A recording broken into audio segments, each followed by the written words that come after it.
9월 14일 증권사 데일리 헤드라인입니다.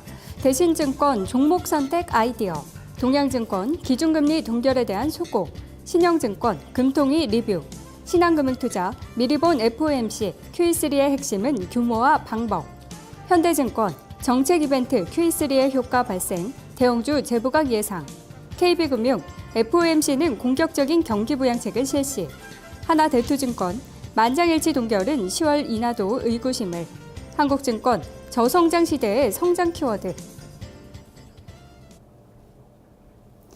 네, 오늘 아침 증권사들은 간밤에 들려왔던 Q3에 대한 소식들, 그리고 어제 우리 시장에 있었던 기준금리 동결에 대해서 살펴보고 있었는데요. 오늘은 현대증권의 의견부터 살펴보도록 하겠습니다. 정책 이벤트인 Q3 효과가 발생했다며 대형주의 재부각을 예상하고 있습니다. 이 12의 국채 매입 그리고 ESM의 합헌 결정이 이전에 먼저 들려왔었는데요. 이로 인해서 유로존의 리스크가 조금 더 완화되고 있다고 설명하고 있습니다. 이것들이 근본적인 해결책은 아니라고 할지라도 단기적으로 유로존 리스크는 당분간 완화될 것으로 전망하고 있는데요. 또 Q3 발표로 미국계 자금의 추가적인 유입 가능성도 있다고 전했습니다. 금감원에 따르면 8월에 국내 증시에 대규모로 유입됐던 자금, 대부분 유럽계인 것으로 밝혀졌는데요. 미국계 자금은 올해 1월과 2월 대규모로 유입된 이후 점차 감소하는 국면을 나타내기도 했습니다. 하지만 Q3 이벤트가 발생하면서 미국계 자금이 다시금 유입될 가능성 열어두고 있고요. 미국계 자금이 다시 유입이 된다면 8월에 소형주 대비 약세를 보였던 대형주들이 다시 한번 움직여줄 것으로 기대하고 있습니다.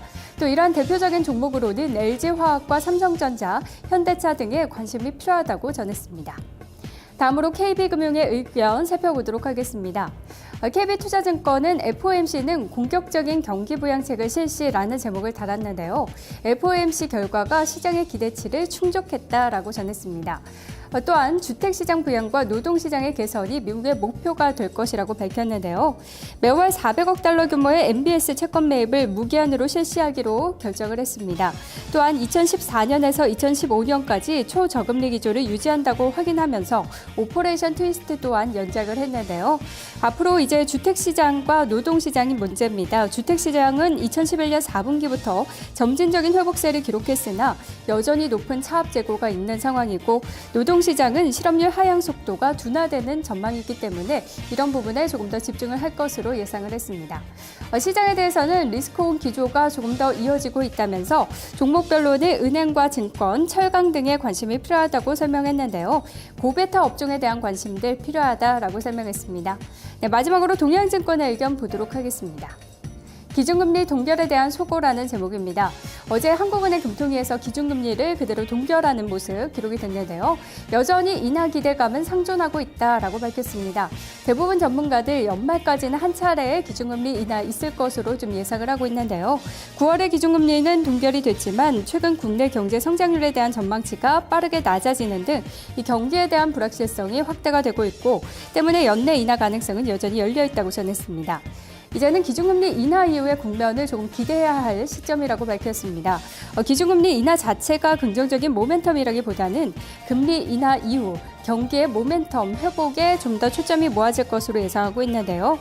이것이 바로 본질적인 긍정적인 요인이라고 설명했습니다.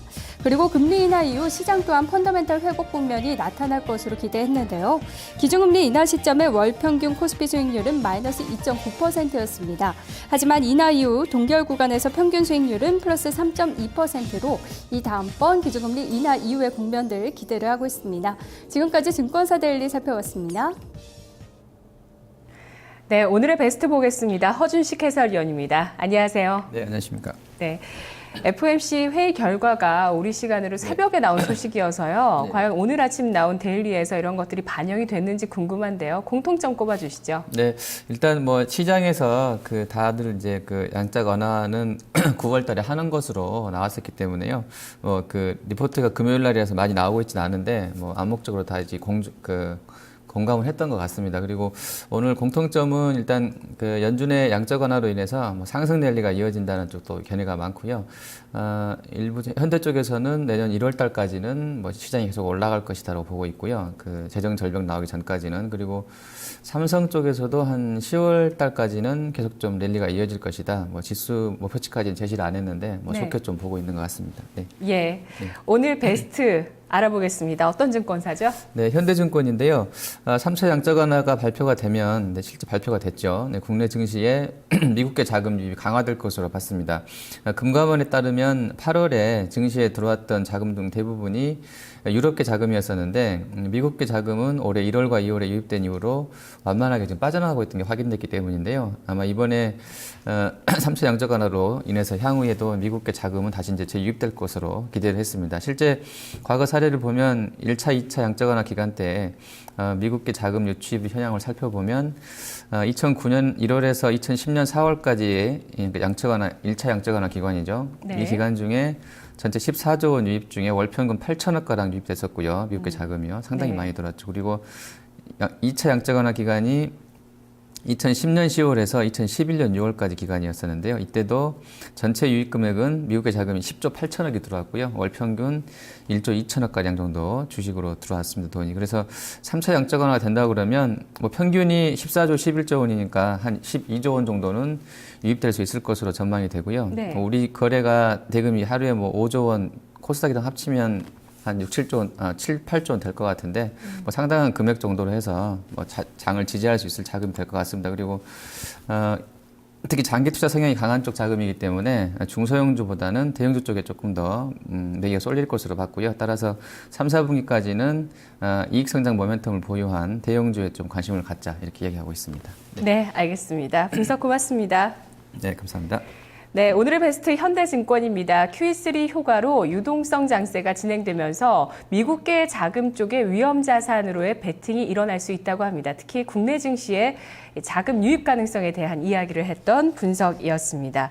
자, 현재 시간 예상 체결지수 나오고 있습니다. 강세 출발 예상되고 있습니다. 1.71% 코스피가 상승하면서 1984선, 코스닥은 0.84%가 오른 524포인트 선에서 출발 예상되고 있습니다. 오늘 장 10분 남아 있습니다.